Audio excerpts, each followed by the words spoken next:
Welcome to the Interesting Podcast, episode number 65. Now this one, guys, brace yourself. It is Randall Duk Kim, and you'll know him from a ton of stuff. I'm talking The Matrix Reloaded, Ninja Assassin. Guys, he was the voice of Oogway in Kung Fu Panda. That's right. That's right.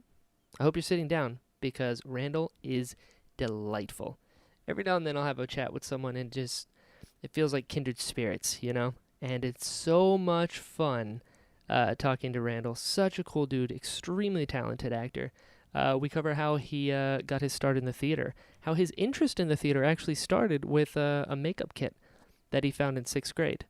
You can't have Randall Duk Kim on a not talk Shakespeare.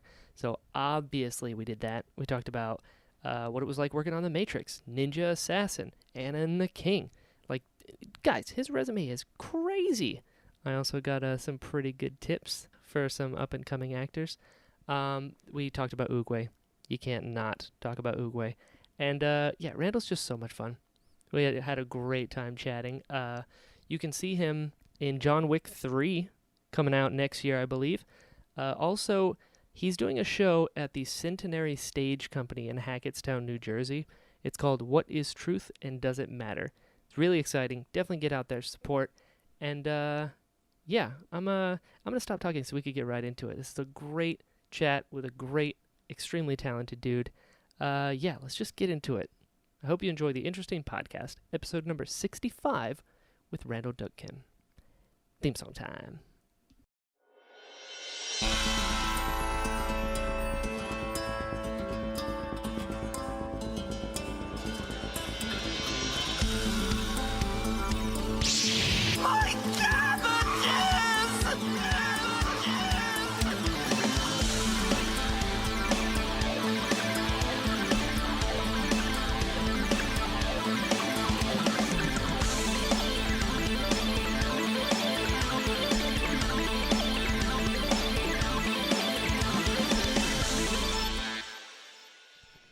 Excellently.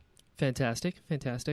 Mine's been a little interesting. While I was washing dishes, the garbage disposal was on, and a shot glass went into it. Don't do that. Oh boy! It was like out of a movie. It happened in slow motion, and it got stuck, and I was like, no, and it bing. So it's been fun. It's been a fun day. You didn't get hurt, did you? Oh, you no. Didn't get hurt. No, thank God. I have my wits about me then.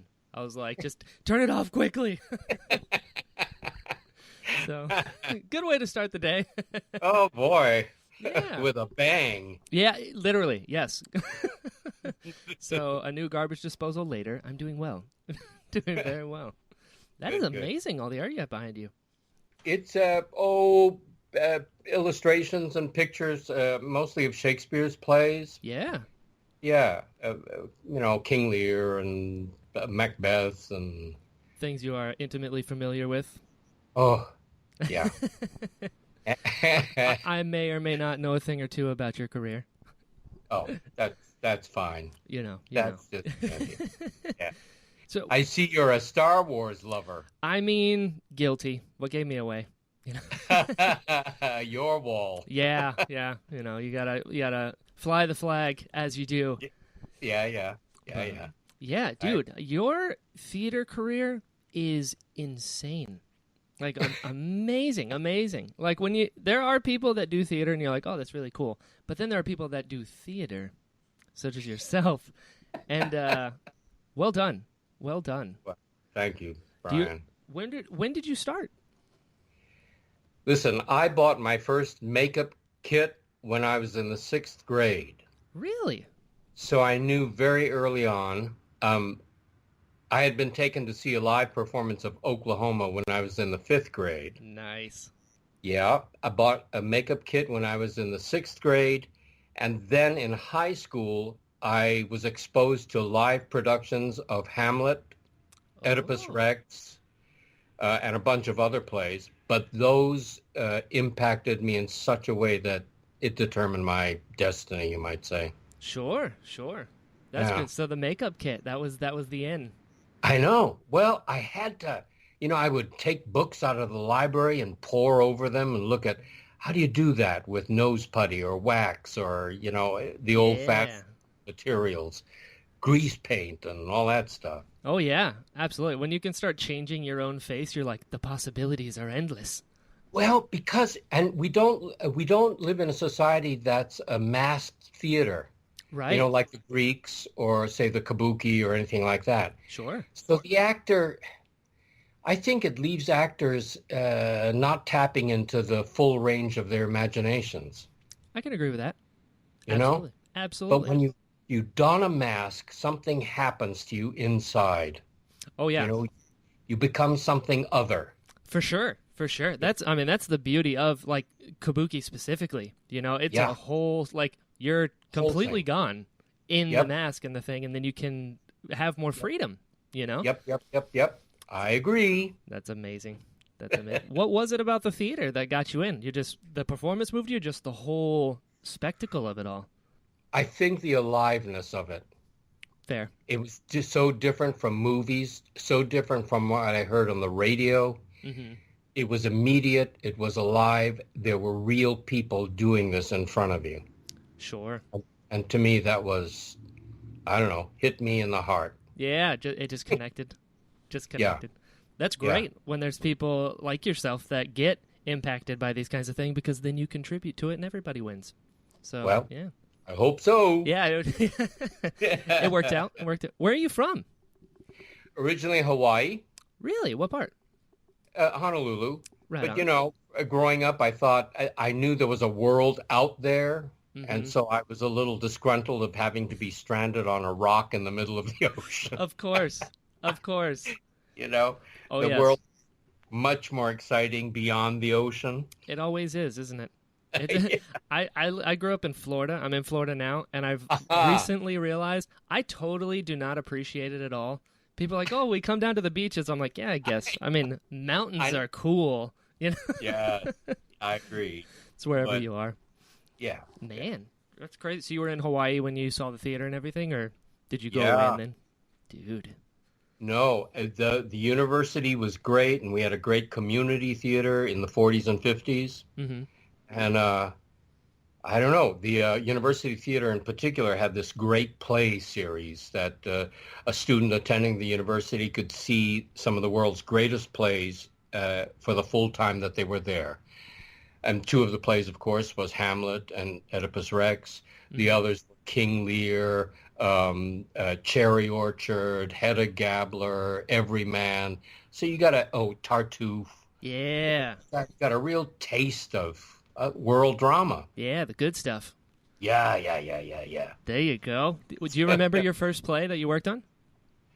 It was Macbeth. It Really? was when I made my stage debut with the community theater, Wow. and I did the part of Malcolm. Oh, really? Yeah, There you go. quivering in my boots as they hailed me King of Scotland. There you go. Hey, what a way to start, man. Yeah, really, really.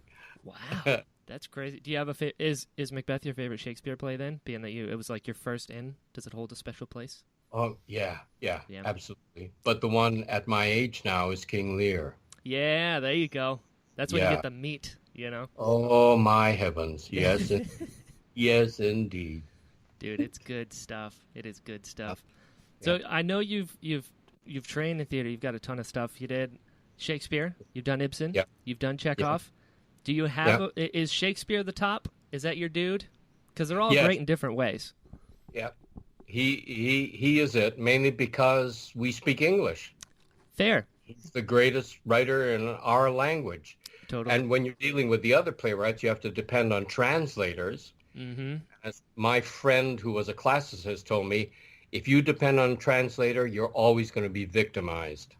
Oh, that's a good point. You know, no, you unless you know the language yourself, Sure. have to trust somebody else's view. Yeah, absolutely. Lost in translation's a real thing. Absolutely, Man, absolutely. No language is equivalent to any other language. totally No, agreed. yeah, Nuance is a thing. absolutely. And Hmm. you lose it. I mean, you For lose sure. it. Yeah. For sure. So when you're when you get this idea that you want to be an actor, when you have that decision, do you remember? Was it seeing that on stage? The whole thing, you're like, this is something that I want to do. Do you remember the moment when you decided to become an actor? Because it's a big moment. Yep. I know we live in a time where it's all about me, and celebrity and money and fame and all of that stuff. But I don't know, that those are not values that mean anything to me. Sure. I mean, they don't mean anything, really. At the end of the day, the challenge of actually embodying another entity is the thing that I gravitate to. Sure. I don't know, that's the challenge of it. That's the fun of it. Yeah, absolutely. That's the challenge and the fun of it. And that's the thing that makes acting like the niche that it is that you can embody whatever you want. You can be, and with live performance, that's the cool thing about theater is it is live art. It's like music. It's the very communal experience that we're kind of losing a little bit, maybe a little bit, but that's why the theater's there. Yeah, and I think in our time we're bedazzled by film. Yeah, film's the big thing that reaches all of us, and affects all of us. Absolutely. And we're bedazzled with the enormous improvements in the technology of it. Special effects is outrageous. Oh yeah. Can plunge us into worlds that beyond our imaginations. Yeah. Oh, dude. Yeah. Can you actually? You've been around for a few years. What has it been like to see that? I mean, the internet's less than 30 years old. So to go from like wax kits that you got in 6th grade to stuff we're doing now. Brian, I'm ceaselessly astonished. Sure, I can imagine. My astonishment is boundless because it keeps growing, it keeps improving, keeps us going further than we ever thought possible. And quickly. And I'm always amazed when I do film or anything, like recently John Wick 3. Oh, yeah. Always amazed at the number of people that the audience never sees, doesn't know even exists, that are part of that effort. Oh, yeah. Army of people, literally. Absolutely. I worked on Ballers, this HBO series, for like 5 days. I did background work and some stand-in work. And you're exactly right. When you've got like 300 people on set, you're like, wow, there's 2 people in this scene. Yes. It's crazy. Precisely. That's why when Annie and I go to the movies, we always stay for the credits.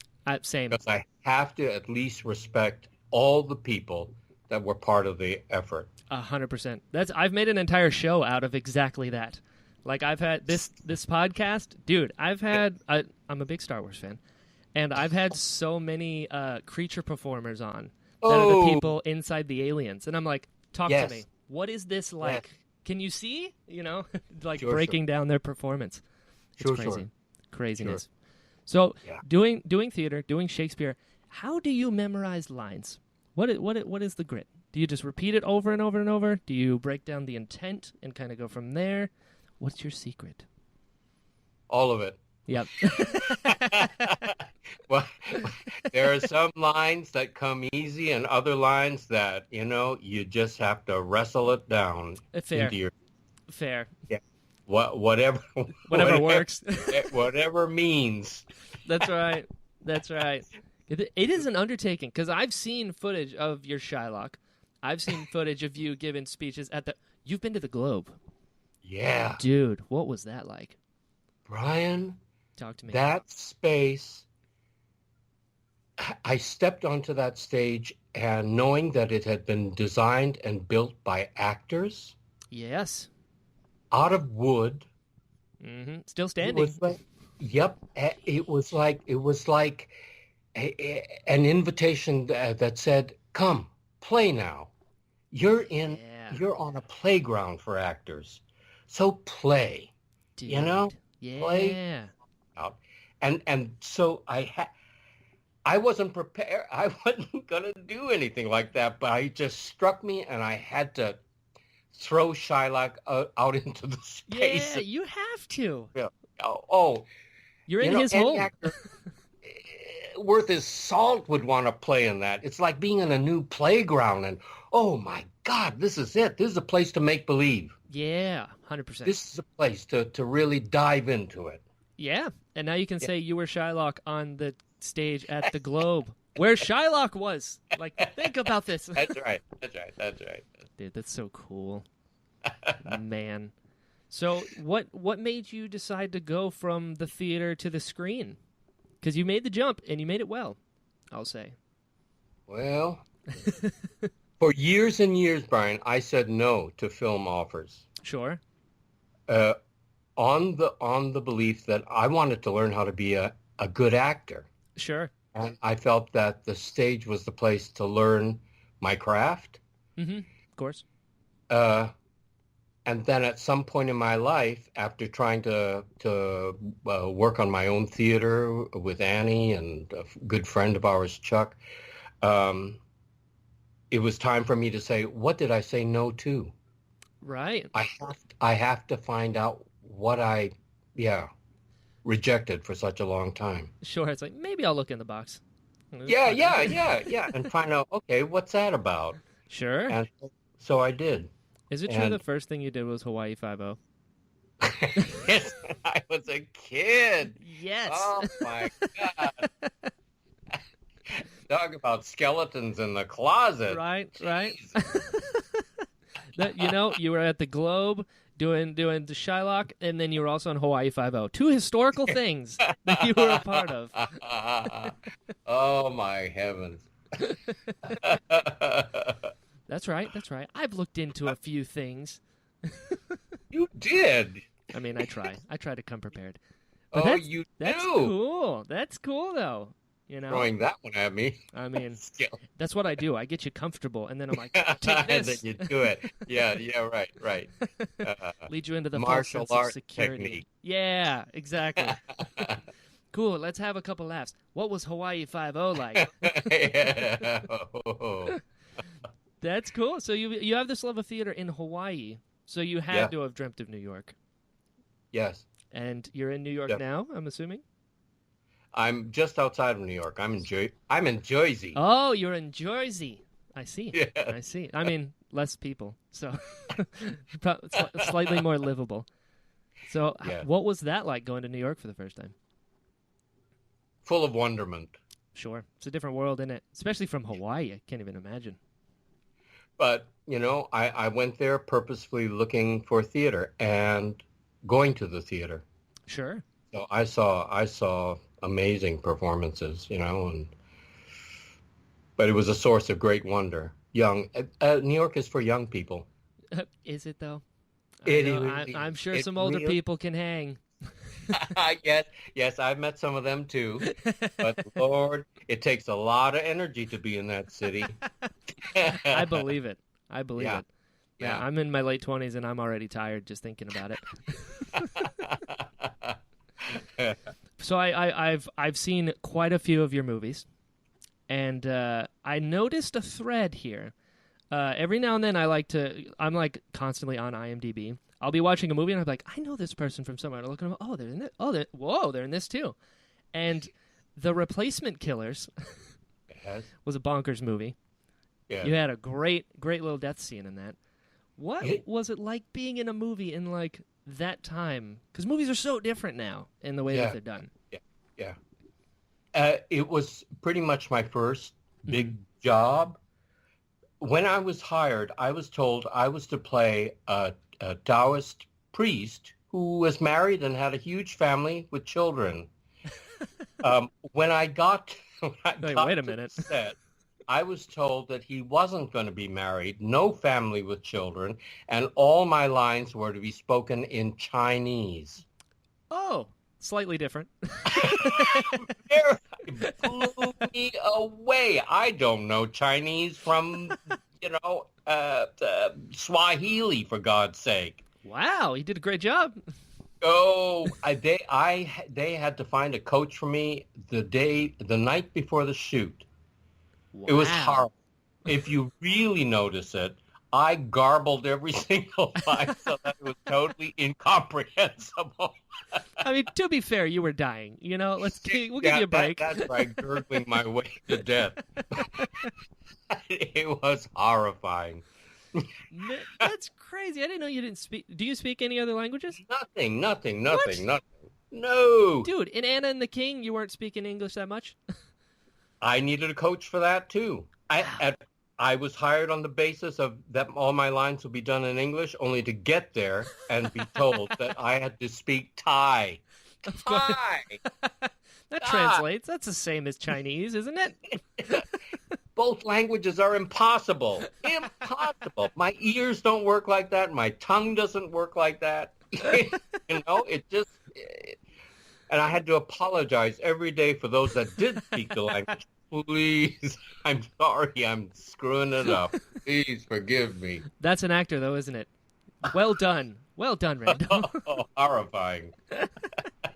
I did have a question. With Anna and the King, how was your... So you're on a bridge. It blows up. Yes. How was that filmed? Blue screen. Was it really? Yeah. Wow. Yeah. Dude. Nice job they did with that. They did. They definitely did. And this was a thread that I learned throughout your movies. You've done quite a few with Yun Fat Chow, which is kind of cool. Yeah. Every now and then. I like to see like little reunions. Speaking of and we'll get to it. Speaking of John Wick, I was like, oh, you know who John Wick is? You know who else was in The Matrix? Yes. Dude. Yeah. Dude. Yeah. We can't have you on and not talk about The Matrix. Dude, you were a part of a franchise that changed everything. Like, The Matrix was a crazy movie. And you're like, there's no way we can top this. And then The Matrix Reloaded came out. Like, let's add Morpheus, a samurai sword, and a keymaker. Yeah. Dude, amazing. What was that like? Fantastic. Had to have been, right?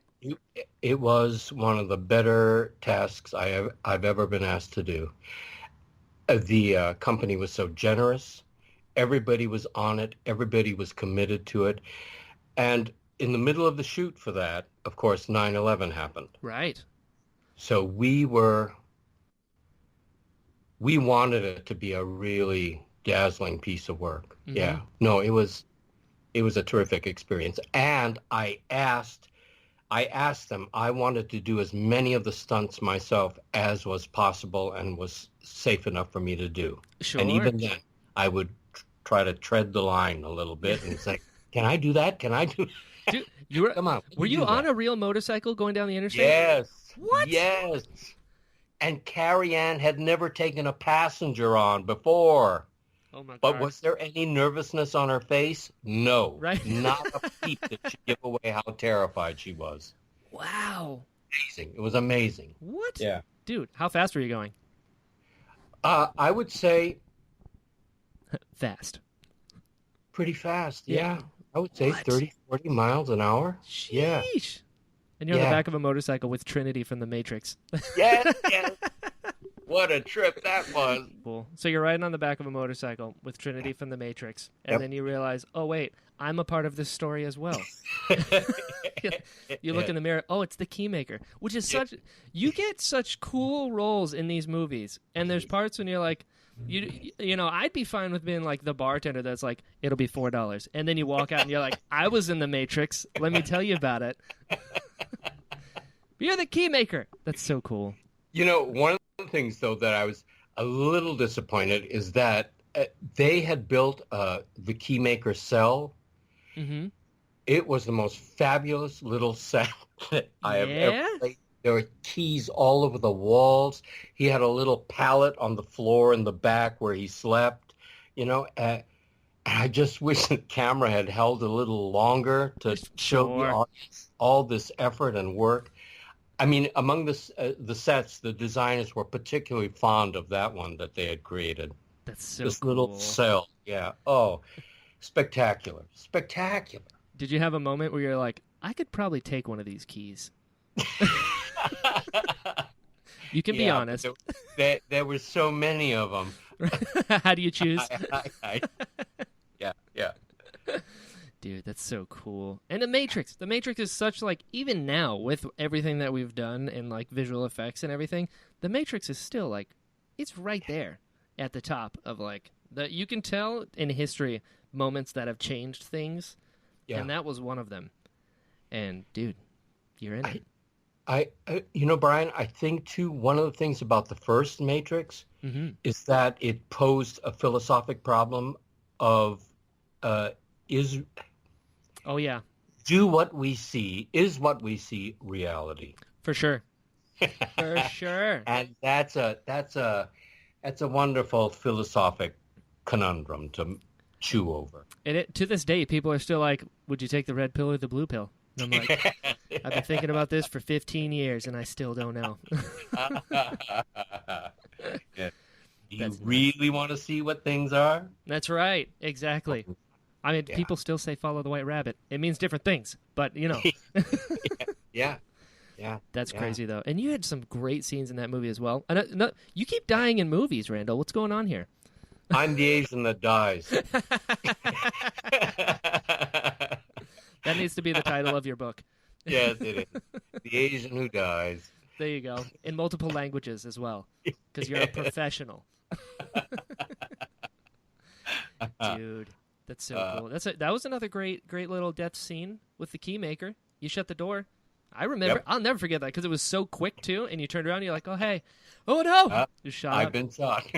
God, been shot a lot. But you died in Morpheus's arm, so well done. If you're gonna do it, that's the way to go. That's right. With my reflection on their dark glasses. Yeah. See, you're all over it, man. You're all over it, dude. I'm so into it. And speaking of another great death scene, we're just gonna go down this vein now. So you were in a movie that I was very excited for, and then I saw it, and I was not prepared for the level of goriness. I'm not against gore, but I was just very surprised by Ninja Assassin. Yeah. Dude, talk about a scene that you steal, by the way. Oh. Dude.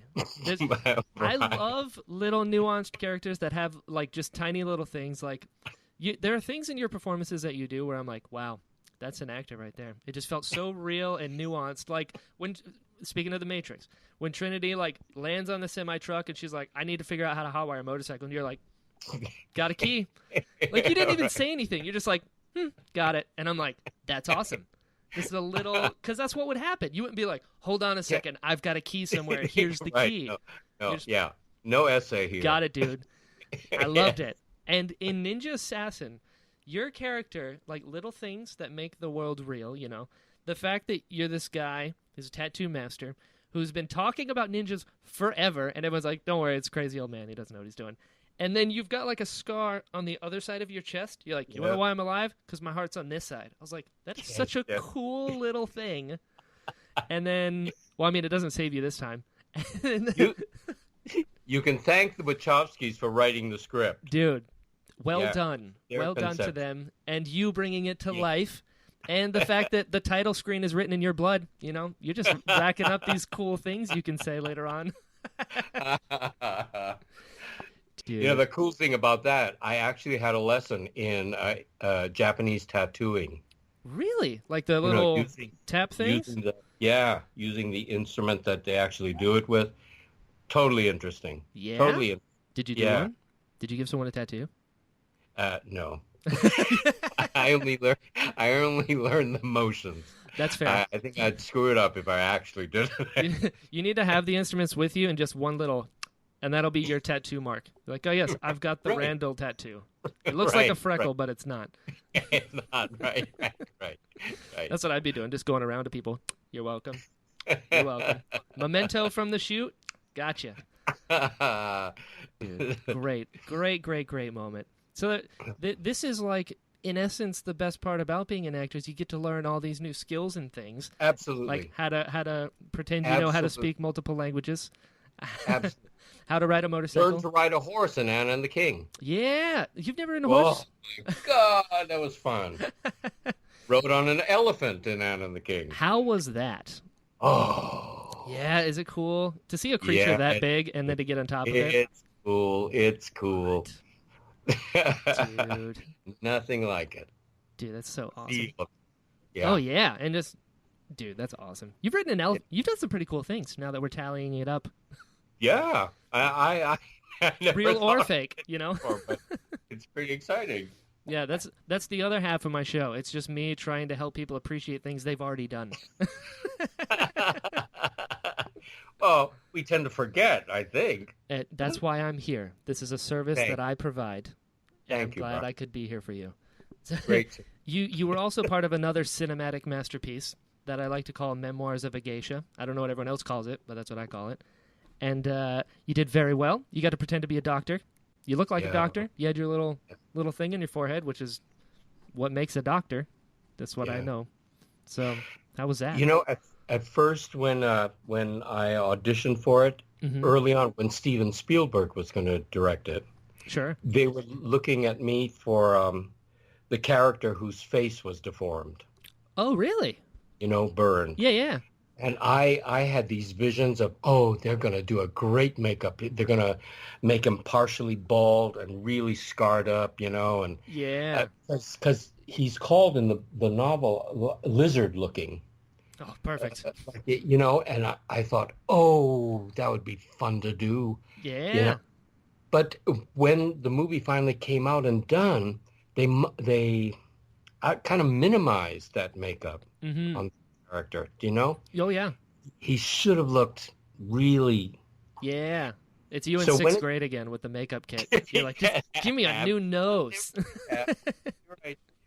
But then when the directors changed, they sought me for another part, and I said, well, are they going to use the painter, the character of the painter that's in the novel, Mm-hmm. who draws a painting of her, and his cat walks over the painting? As they do. That's a cat, isn't it? And I wanted to play that character, but then they told me that character was not going to be in the film, so... You're like, I don't want to play that one anymore. So they put me as the old doctor who has the first sex with her. There you go. Hey, that comes in handy later on. You're like, when John Wick rolls around, you're like, I've been a doctor before. Right. I got right this. Here. But no Chinese and no Thai, please. That's right. I've already done that, and I'm tired of it. I want to be a real doctor now. A real doctor. Dude. And then I know you went from The Matrix to doing, was it your first video game? You went into video games. Doing voiceovers. You did the Keymaker and the voiceover in the game for The Matrix. Yep. You were in Yep. Stranglehold, which is another Yep. Yun Fat Chow production. I'm telling you. Brian, you are...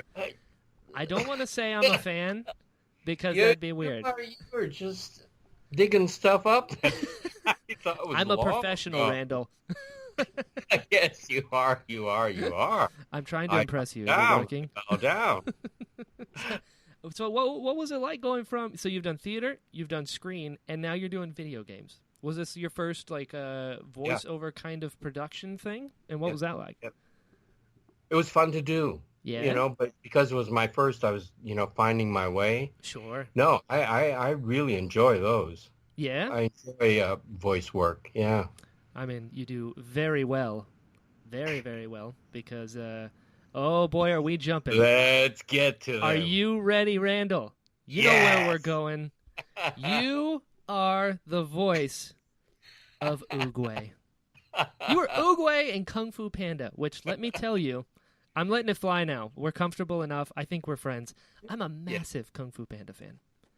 They are beautiful, beautifully written, beautiful animation, beautiful performances. Yes. And, dude, you got to be Oogway. Talk to me. Yep. Talk to me. When they called me, I said, "Listen, it would be the greatest privilege to do this character. I since day one in my life, I've always imagined myself as a turtle." Really? Yes. Yes. All of my life, I thought I looked like a turtle. I behaved like a turtle. It's perfect. You're like, I've got a shell. I'm into this. I need to do this role. Yeah. So we didn't hear from them for, a year, and they were looking in other places, and finally they called me and said, "We'd like you to do Oogway." And I said, "Oh my God, thank you. Dude. I did it. It was a blast. I can imagine. Brian, To have that character, I don't know, to befriend a character like that is wonderful. And talk about a mask. That's the greatest mask you could have. Oh yeah. An animated mask. Mm-mm-mm. Sure.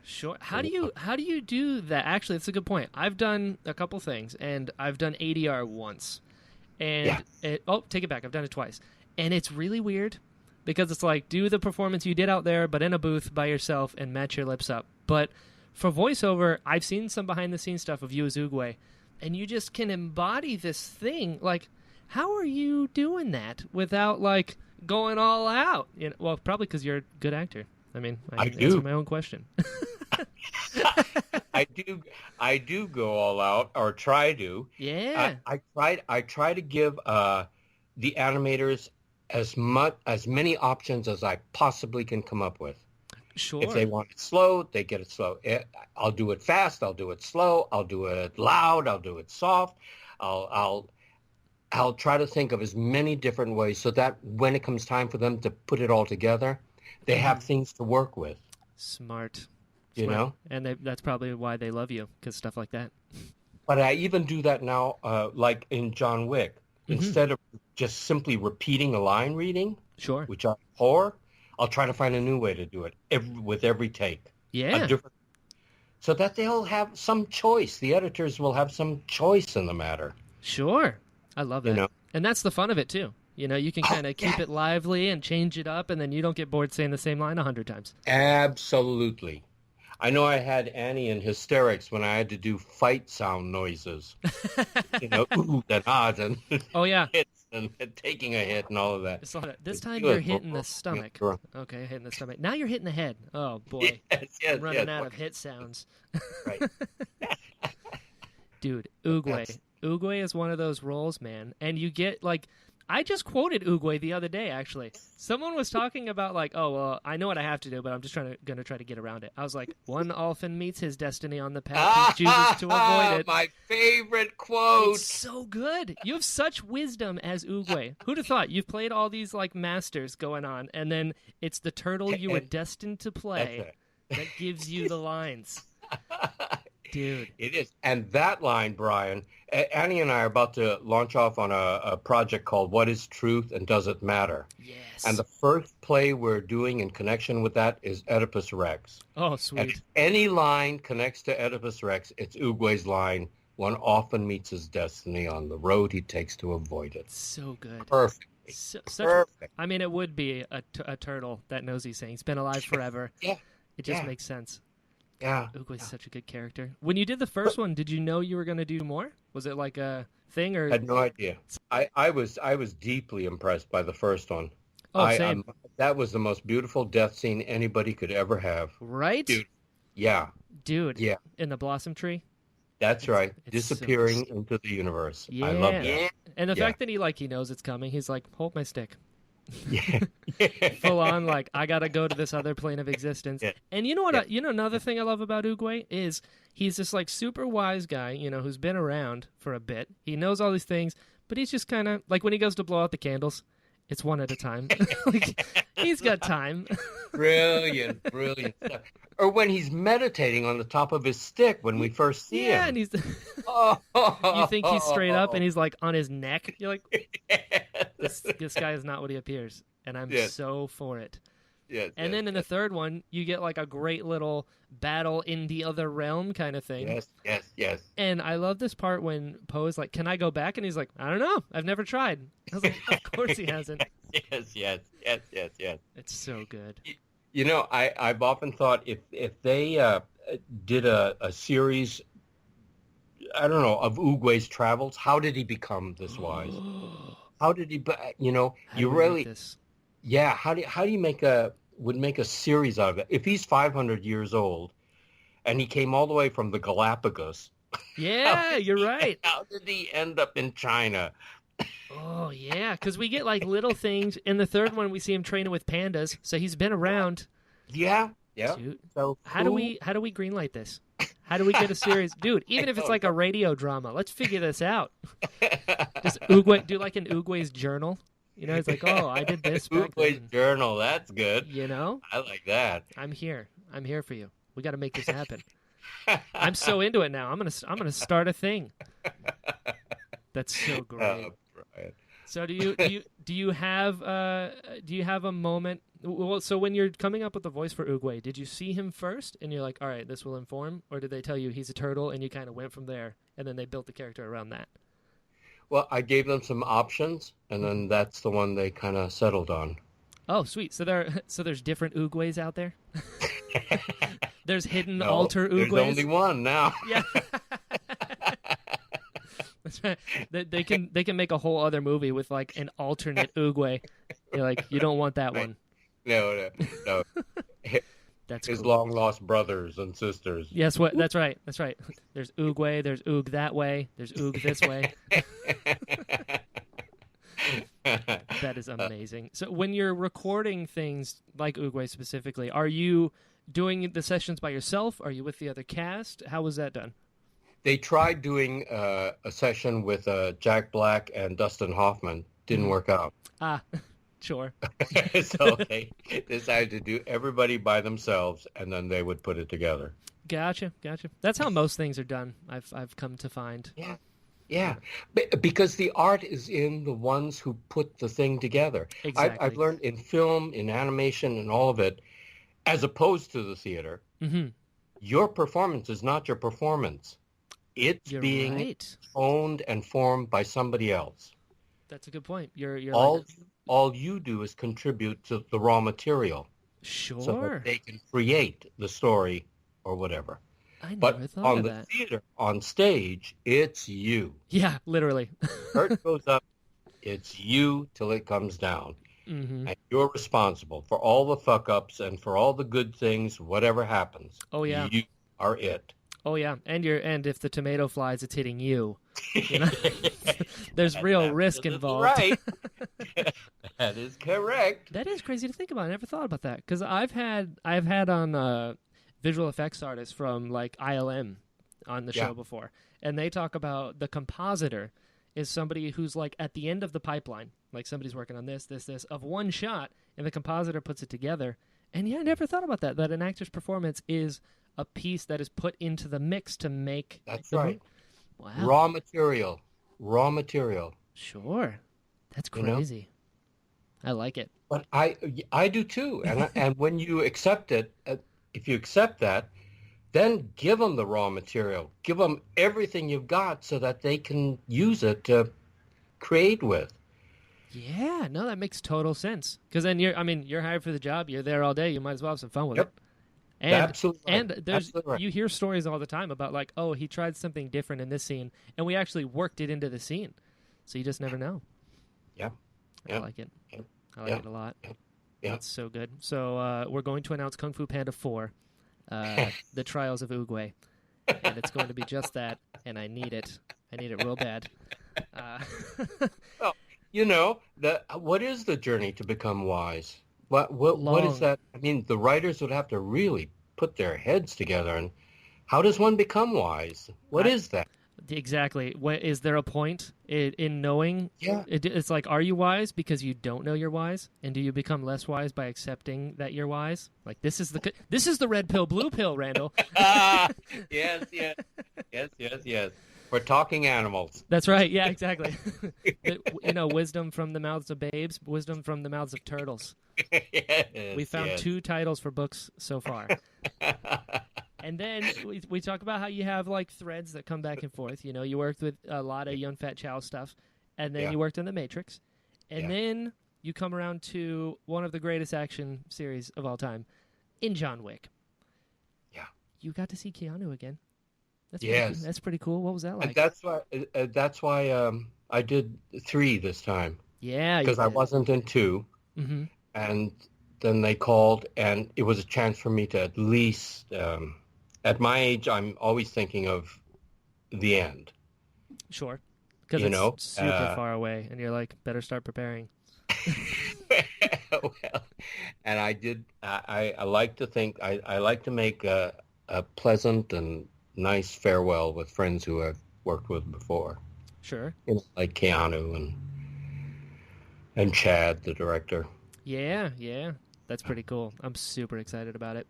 I love this like new renaissance in action movies that we've gotten. Like we've yeah. got like with Taken. Taken was Yeah. one of those movies that like Liam Neeson is in his like 60s and we're like, just kidding, he's an action star and it's going to be amazing. And I was like, That's right. I'm down for all of this. That's right. And then Keanu comes out and he goes, Taken was really good. You know what else is really good? John Wick. That's what's really good. And you're like, he's right. You can't argue with it. It's really good. And then the second one comes out. This third so one good. is one extended chase. Oh, Because sweet. now we know there's a bounty on his head. Yep.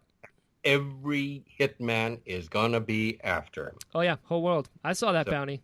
Dude, see, this is another thing. These are what I love about these types of movies with established universes, right? Yes. That aren't overly expositional. That are like this. Like my favorite TV This show of all time is Firefly, and that's like a space western. They rarely explain anything. They're like, this is just the way it is, and I'm like, That's okay, right. cool. It doesn't like dumb it down for the audience, you know? That's right. And John Wick is one of those that's like, oh, there's this coin. The second one, they're like, here's a blood pact. It's like, this just wait. Here's the Continental. They have a doctor. This is how it's done. Yeah, I love it. I love it. It's so cool. Well, didn't Tolkien do that with Lord of the Rings? Exactly. You're like, there's eagles that can talk. You're like, all right, yeah, sure, I'm into it. We don't need a history of like, here's why they can talk. It's like, no, eagles can talk. Duh. Of course they can. Gandalf, he's back. Of course he is. He's white. He's white now. Yes. And you're like, he is. I'm really glad he's back. I don't care. I'm into it.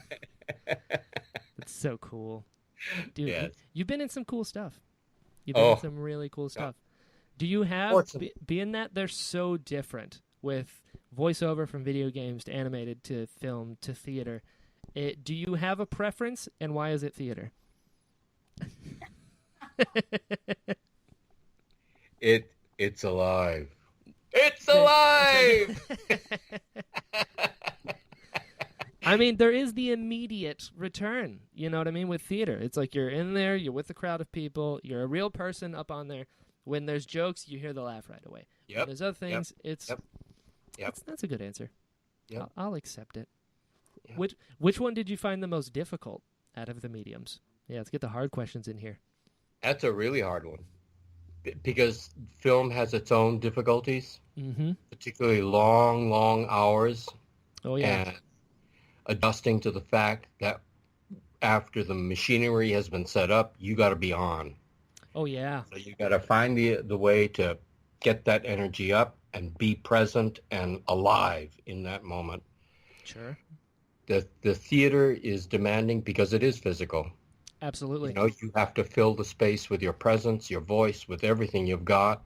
Mm-hmm. And that takes a lot of energy. I know when I was doing 8 performances a week on the New York stage, my rib cage, I'd go home and my rib cage was like, give me a hot tub. Give me something. You know, the pain of that got to be quite distressing. Sure.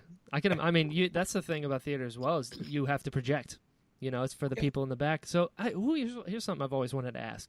So for somebody who is would be soft-spoken, would be kind of like, you know, normal tone, how do you project but still have it be natural and real?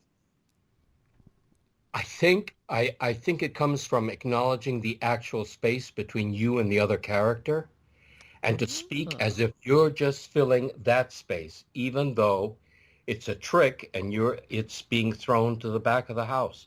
But it's in the how you say a line. You're not going to shout at the other person who's standing 2 feet away from you, right? Sure. So it's like a sleight of hand trick. You're actually using projection, but you're speaking as if you're speaking just 2 feet away. Sure, the real magic. Yeah, no, I totally get it. Yeah. That makes sense. I'm into it. You're dropping some wisdom, and this isn't Oogway talking. This is Randall talking. You know, I'm seeing where it's coming from now. I see the vein. What tips would you give to up and coming actors now, as someone who's been doing it for a little bit? Keep working on yourself. Yeah. Take classes. Get in there. Yeah, and practice. expand your imagination, because that's where all the life of it is going to come out. Everything you do is going to come out of there. Your thoughts, the feelings in your heart, it all gets ciphered into the imagination, and that's going to create characters. It's going to permit you to live in the worlds that you're asked to live in, Sure. you know? And no, it's the strength of your imagination. Sure, and that would definitely like inform your performances. And Absolutely. the more into it you are, the more natural it comes out. Absolutely right. Absolutely right. That's another big thing with like film. You know, the camera's right there, and the camera catches Sure. everything. Yep. So like, how do you go from like big things in the theater, because you have to do things a little exaggerated so that people can see, you know what I Right. mean, like in the back, whereas film, if you pick up the cup really high, it's like, wow, that's what's going on. Right. You know? Right. Was there any sort of learning curve when you made the jump, or you're like, no, I got this? Sure, there was a learning curve. Yeah, specifically like Chinese and To Thai, pull it back. riding a horse. Mostly that.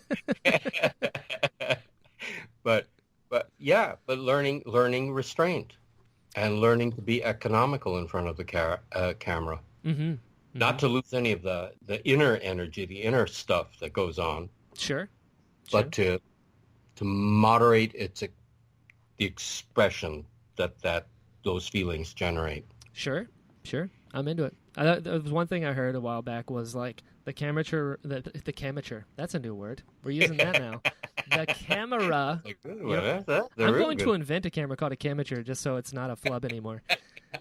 The camera, it catches thought, and it doesn't matter what you're thinking of, as long as like we need a scene of just you like in thought, and they're like, wow, stove, it's definitely left on. Yeah, I left the stove on. This is not good. It's like they don't know that. They just know it's an emotional scene, and it's just That's right. the brain That's right. working.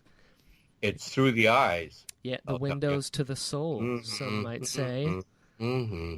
So I'm gonna go back a little bit because your Shylock is amazing, and being the sixth grader that found this makeup kit, and then to be Shylock, I've seen the makeup, I've seen the costume. What was that like playing a Shakespearean character that you love Shakespeare, and you're in this full thing? Like, talk to me. I was 18, or I had just graduated from high school. Mm-hmm. I happened to be in San Diego in the Shakespeare Festival in San Diego. They were doing 3 plays in rep: Richard III, Twelfth Night, and The Merchant of Venice. Sweet. The actor I saw doing The Merchant of Venice, his name was Morris Karnofsky. Mm-hmm. He was a member of the group theater in the 30s. He was their old man. And, they did, the Death's plays and all of that. But his Shylock harpooned me. It just connected. I said to myself, I want to be an actor, and that's the kind of actor I wanted to be. What I saw on the stage was not somebody play acting. Mm-hmm. I wasn't seeing somebody performing. I saw Shylock living and breathing and experiencing his destiny. Yeah. And I said to myself, I have to learn that. to be like that. That's the kind of actor I want to be. Yeah, and you did. Well, I don't know. I'm still working on it. Yeah. Don't. It'll get too perfect, and then the audiences won't catch it, and then the work will be for naught. Tone the greatness down. That's crazy. That makes sense. Some things just connect, and it's like I said before. When the right people connect with the right things, everyone wins in the art because we get to see it. Well, I count myself blessed for having those events occur. Sure. It's not me. It's just I don't know. It's very things Oogway of you. It's not me, it's the universe. Just kind of... right. There are no accidents. That's right, there it is. Yes. Dragon Warrior. So what can you tell me about this new project you got coming up? Briefly, we're trying to wrestle with the problem of what is truth and does it matter because of the historical time we live in, as we're really going through a number. Yeah. Our society. For real. So Annie and I thought we have to get a public discussion going. So the only way we know how is through plays. So we've chosen 3 plays: Oedipus Rex, King Lear, and Ibsen's An Enemy of the People. Nice. We are going to do readings of the first 2 and then have a public discussion, seeing what in the plays help with the discussion of what is truth and does it matter, and begin initiating just public conversation about what this means to us and to our lives. And finally, there's going to be a full production of An Enemy of the People, which is closer to our time, but has to do with somebody who finds out water is poison and starts drinking it up, and nobody wants to hear about it because it hurt them economically. Oh, yes. Oh, yeah. Right. That's cool, though. And you've done a lot of productions. You founded a theater. Yeah. Yeah, dude. Hard thing to do. I feel like it would be like a restaurant. You know, it's like the success rate is pretty much 0, but if done correctly, there's some good stuff inside. Yeah, but hard to do. I would never do it again. Yeah. Fair. Yeah. Fair. Yeah. Fair. That's cool, though. That's a neat way to do it, especially with your love of the theater. You know, to have a conversation, which is super important, and how anything gets done, really, to express it through the theater. I like that. Yep. That's cool. We're storytelling animals. Yeah. Why did it evolve like that? Why are we so dependent on stories? Agreed. You know? Agreed. I mean, we depend on science to tell us the story of the universe, or to tell us the story of life on Earth, or, you know, but we're prone to stories. Exactly. For our survival or something. Yeah, Homer, like, dude, things way back was like just sitting around a fire and just telling stories, and everyone's like, this is the guy I want to hang out with. It's crazy. Right. We're just naturally creative beings. And I feel like I feel like we as a people are best when we're creating. Yes. You know? When you're getting that expression out, and then it's just cool, man. Life's so weird. Yeah. But wonderful. Yeah, absolutely, man. Can you believe we've been talking for almost an hour? Have we? Yeah, that's what I like to hear. I'm waiting for the day someone's like, yeah, I've noticed. All right, see you later, bye. Well, you're a joy to talk with, Brian. You are the joy, Randall. You're enthusiastic about all of this, and I can't help it. It's wonderful. It's wonderful. Dude, the pleasure is mine. So I need to ask, can people find you online anywhere? Do you have any sort of social medias, websites? Where's this theater that the show's playing? Here, well, it's in a little town in Jersey called Hackettstown. And there's a small little college there, and it's through the Centenary Stage Company. Sweet. And so that's where they can find you. It's just an attempt to do something at this time. Yeah, you know? Dude. Good on you for it. We need people like that. When there's not a conversation happening, then nothing's happening, and that's not cool. No, it's not. But yeah, dude, this is going to be awesome. I'm so excited. I'm really excited for John Wick 3. Brian, tell me something about podcasting. Okay. What is it? Podcasting is essentially like internet radio. It is it can be anything really. There's podcasts about literally everything, about movies, about Dungeons and Dragons, about whatever you want. There's a podcast about like Frasier. Could be anything that you're interested in. Theater. Wow. My podcast I made actually I'm just coming up on my 3-year anniversary. And Congratulations. Thank you. I mean, I didn't really do it. I'm just talking to people that are way cooler than I am and riding their coattails into success. And I made a show because I'm very much interested in humanity and the journey that life takes different people. And I think everyone has a story to tell, and I like giving a microphone to people who aren't necessarily in the spotlight. So I get people like, creature performers, visual effects artists, Oogway, and like people who their stories need to be heard on a larger scale. And that's what I'm trying to do here. Yeah. And I just like talking to people, you know? It's genuine human connection in actual conversation. Like, I tell people all the time when I try to book them for the show, I'm like, it's not an interview. Trust me, you'll get it when we talk.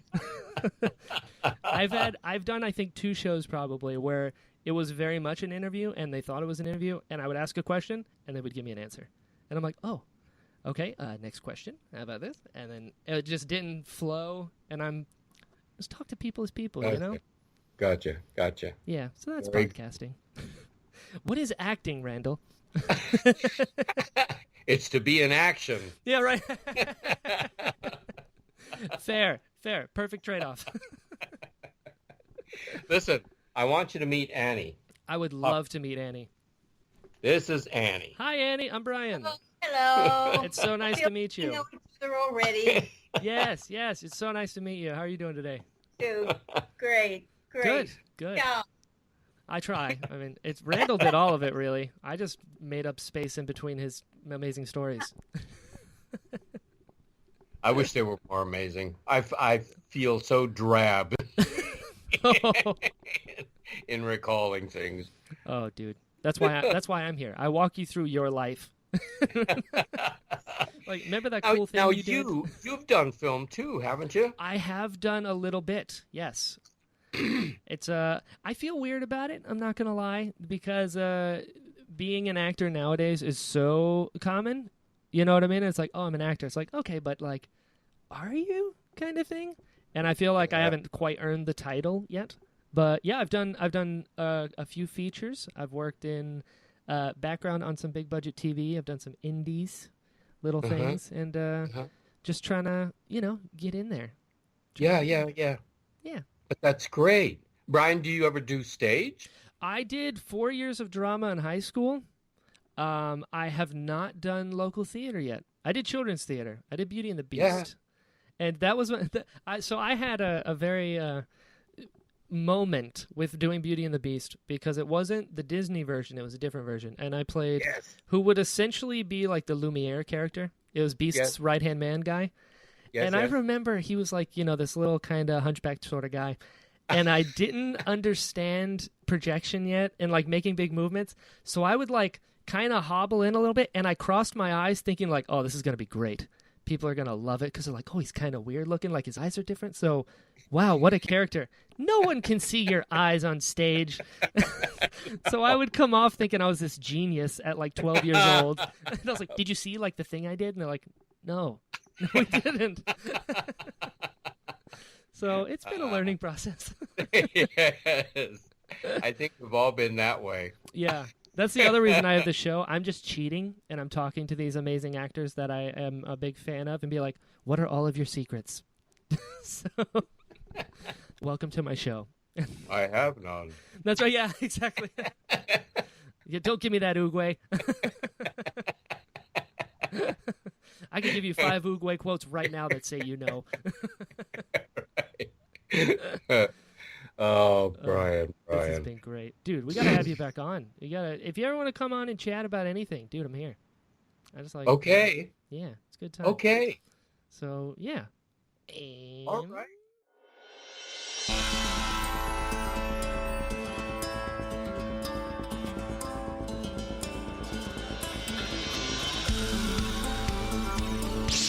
My cabbages!